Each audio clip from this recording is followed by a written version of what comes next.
Desentralisasi dan otonomi daerah merupakan dua ide penting dalam tata kelola pemerintahan di Indonesia.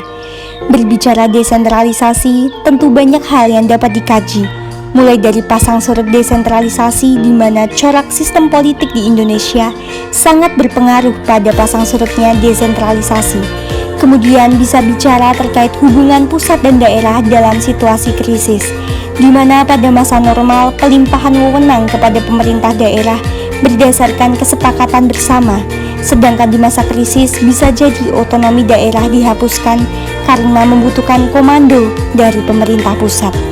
Kita juga bisa bicara terkait hubungan pusat dan daerah dalam mengelola sumber daya alam. Nah, yang terpenting adalah berbicara terkait dengan desentralisasi dan demokrasi.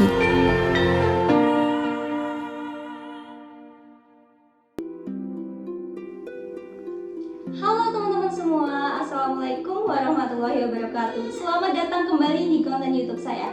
Nah, buat yang belum lihat video sebelumnya, perkenalkan nama saya Fitri Ayu, dan pada kesempatan kali ini saya ingin mengajak teman-teman untuk kita mendiskusikan sebenarnya sesuatu hal yang gak jauh beda dari sebelumnya, yaitu terkait desentralisasi. Akan tetapi pada kesempatan kali ini saya ingin mengajak teman-teman untuk lebih spesifik pada suatu wilayah di Indonesia, yaitu Daerah Istimewa Yogyakarta. Lebih tepatnya kita akan menakar pemaknaan keistimewaan di DIY ini dalam konteks negara demokrasi. Berbicara tentang DIY, Daerah Istimewa Yogyakarta. Lantas, apa yang dimaksud istimewa dari DIY ini? Salah satu keistimewaan dari DIY sebagai konsekuensi dari otonomi khusus ini adalah terkait mekanisme pemilihan kepala daerahnya, yang mana pemilihan kepala daerah ini tidak dilakukan secara langsung seperti daerah pada umumnya, melainkan melalui penetapan. Dan hal ini tertuang dalam Undang-Undang Nomor 13 Tahun 2012 tentang keistimewaan DIY. Menjadi permasalahan keistimewaan Provinsi DIY yang sudah lama berlangsung, yang seakan sudah mapan dan tidak dapat diganggu-gugat ini mulai diusut, mulai menuai kritik dari beberapa kalangan. Apakah DIY tanpa mekanisme pemilihan secara langsung ini digolongkan tidak demokratis? Hal inilah yang akan kita bahas dalam bagian-bagian selanjutnya. Desentralisasi dan demokratisasi sebenarnya itu adalah dua hal yang saling mengunci, yang saling beriringan. Karena desentralisasi tanpa adanya demokratisasi hanya sama dengan pemindahan sentralisasi dari pusat kepada daerah. Dan sebaliknya, ketika demokrasi tanpa desentralisasi tidak akan berjalan maksimal karena itu akan menjauhkan partisipasi masyarakat, dengan kata lain menjauhkan pemerintah dan juga rakyat.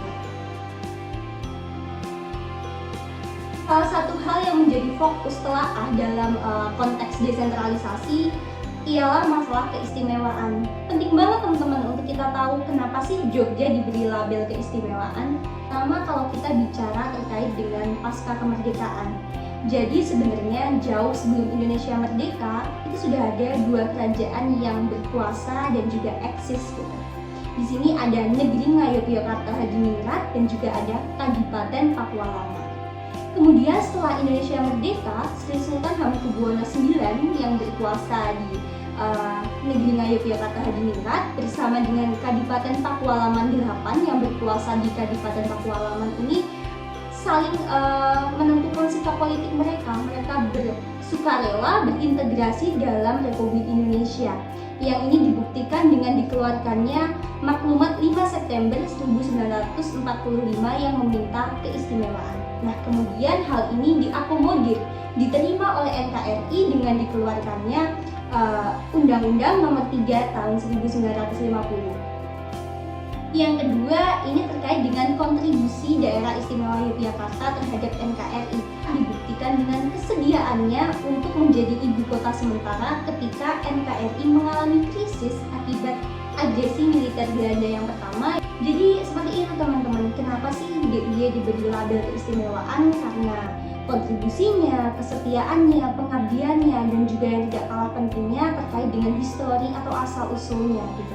Jadi jauh sebelum Indonesia merdeka memang sudah ada kerajaan yang lebih dahulu berkuasa, yang lebih dahulu eksis dan mendapatkan pengakuan, sehingga tidak dapat begitu saja dihapus kewenangan-kewenangan yang memang secara historis sudah dimiliki oleh kedua negara yang berdaulat yang kemudian dengan sukarela menyatakan diri untuk bergabung kepada NKRI.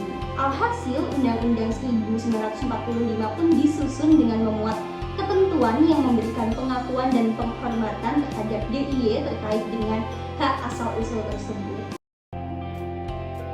Dan saya melihat berita beberapa tahun silam gitu. Namun yang saya soroti ya ini terkait dengan kasus pada 26 November 2010, di mana masyarakat DIY bahkan seluruh Indonesia dikejutkan dengan statement yang diucapkan oleh Presiden SBY dalam rapat kabinet terbatas dengan agenda salah satunya membahas RUU Keistimewaan Yogyakarta. Beliau mengatakan bahwa nilai-nilai demokrasi tidak boleh diabaikan, sehingga tidak boleh ada sistem monarki yang bertentangan dengan nilai-nilai demokrasi dan konstitusi. Nah, hal tersebut kemudian menimbulkan polemik dan kontroversi. Masyarakat DIY pun membantah statement tersebut dan berdasar pada otonomi khusus yang tertuang dalam pasal 18B ayat 1 UUD 1945, yaitu bahwa negara mengakui dan menghormati satuan pemerintahan yang bersifat khusus atau istimewa. Jadi polemik ini terjadi antara di satu sisi ada pihak yang memaknai keistimewaan dan demokrasi secara sempit, di mana mereka berpandangan bahwa dalam suatu negara yang demokrasi itu haruslah ada pemilihan secara langsung. Dan di sisi lain ada pihak yang menganggap bahwa penetapan sultan sebagai gubernur dan adipati sebagai wakil gubernur ini justru itulah demokrasi rakyat yang sesungguhnya.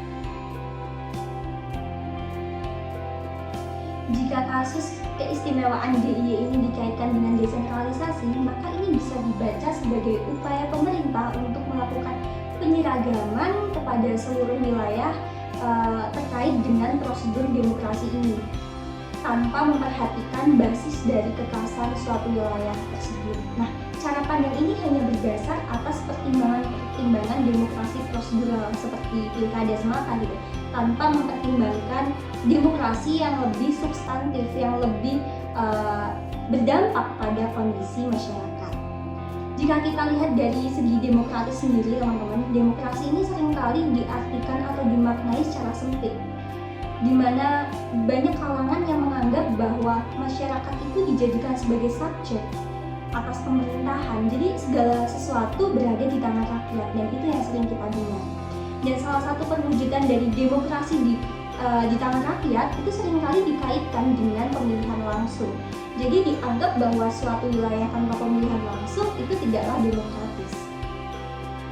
Menurut saya pribadi, jabatan gubernur di DIY ini tidak bisa dilihat atas dasar demokrasi yang sempit semata. Apabila sistem pengisian jabatan di DIY ini dianggap bertabrakan dengan konstitusi atau demokrasi, maka pertanyaannya, pada konstitusi yang mana yang dilanggar? Pasal berapa? Karena keistimewaan DIY sendiri sudah dibingkai dan juga sudah dilindungi oleh kerangka konstitusi yang kuat. Yang pertama, dalam pembukaan UUD 1945 telah ada kesepakatan untuk mengadaptasi model demokrasi yang sesuai dengan budaya dan juga corak masyarakat Indonesia. Artinya, masyarakat DIY ini berhak untuk bermusyawarah secara kekeluargaan mengenai mekanisme pemilihan apa sih yang akan diterapkan atau yang akan dipraktikkan dalam masyarakat DIY, sepanjang itu untuk kemaslahatan masyarakat dan juga tidak bertentangan dengan nilai-nilai yang demokrasi. Dalam pasal 18B ayat 1 misalnya saja, tadi sudah kita singgung bahwa negara mengakui dan menghormati satuan pemerintahan yang beragam.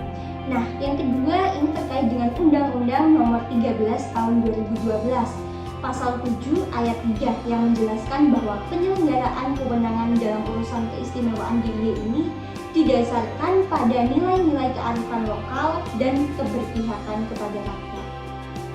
Jika kita lihat dari segi masyarakatnya sendiri, masyarakat di DIY ini tidak keberatan dengan hal tersebut. Dan itulah realitanya, teman-teman. Ada tuntutan rakyat Jogja untuk tetap menggunakan sistem kesultanan di mana mereka telah merasa nyaman, damai, tenteram, kalau kata-kata orang Jogja adem ayem tentrem gitu, di bawah kepemimpinan Ngarso Dalem dan juga Adipati Pakualaman. Nah, Jogja telah menemukan format idealnya tentang bagaimana pola tradisional yang telah berkembang sejak lama ini diadopsi dalam pemerintahan perkembangan zaman yang sekarang. Salah satu implikasi dari desentralisasi ini adalah terkait dengan pengaturan pemilu kada menuju ke arah yang lebih demokratis. Nah, menurut pasal 18 ayat 4 Undang-Undang Dasar 1945, kepala daerah dipilih secara demokratis. Apabila ditafsirkan, maka frasa dipilih secara demokratis ini dapat berarti pemilu kada secara langsung maupun tidak secara langsung. Dan kalimat tersebut ditujukan untuk mempertimbangkan pelaksanaan pemilu kada di daerah-daerah yang bersifat khusus atau istimewa. Dengan demikian, pemilu kada secara langsung ataupun melalui lembaga perwakilan dapat dikatakan demokratis sepanjang sejalan dengan nilai-nilai demokrasi dan juga berorientasi untuk kemaslahatan masyarakat. Menurut sosiolog Kartosurius Sinaga, mekanisme pemilihan langsung ataupun tidak langsung ini hanya bagian kecil dari peningkatan kualitas demokrasi di tingkat lokal. Ia tidak dengan sendirinya menjamin peningkatan kualitas demokrasi itu sendiri. Hal ini bisa kita lihat dalam Indeks Demokrasi Indonesia. Jadi, Indeks Demokrasi Indonesia ini merupakan indikator komposit yang menunjukkan tingkat perkembangan demokrasi di Indonesia. Tingkat capaiannya dapat diukur berdasarkan pelaksanaan dan perkembangan 3 aspek, 11 variabel, dan 28 indikator demokrasi. Jika kita kaitkan dengan DIY, jadi kita bisa lihat nih dalam Indeks Demokrasi Indonesia 2019, di mana demokrasi di Indonesia ini tercatat sebesar 80,67. Dan ini adalah capaian yang baik gitu untuk wilayah yang tadi dikatakan tanpa pemilihan kepala daerah secara langsung. Bisa teman-teman bandingkan dengan daerah lain yang katakan daerah tersebut melaksanakan praktik demokrasi langsung. Nah, bisa teman-teman bandingkan nanti akan terlihat bagaimana pemilihan secara langsung ataupun tidak langsung ini tidak dapat dijadikan satu-satunya indikator tercapainya demokrasi yang baik. Bangunan demokrasi yang ideal tidak hanya tergantung pada pemilihan umumnya. Sistem pemilihan umum hanyalah salah satu bagian dari elemen demokrasi.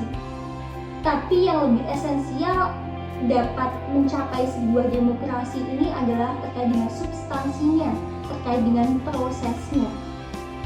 Artinya bahwa pemilihan umum tidak lain hanyalah sebuah proses dalam menggapai demokrasi. Oleh karena itu, sebaik apapun sistem pemilu tidak akan dapat menjamin terwujudnya demokratisasi karena itu hanya menjadi salah satu elemen saja. Baik teman-teman, jadi buat teman-teman yang punya tanggapan, punya pendapat terkait dengan pemilihan umum secara langsung maupun tidak langsung khususnya di DIY bisa ditulis di kolom komentar. Jangan lupa tinggalkan input teman-teman. Terima kasih banyak, sekian dari saya. Apabila ada kurangnya mohon maaf. Wassalamualaikum warahmatullahi wabarakatuh. Semoga sehat selalu teman-teman. Sampai jumpa.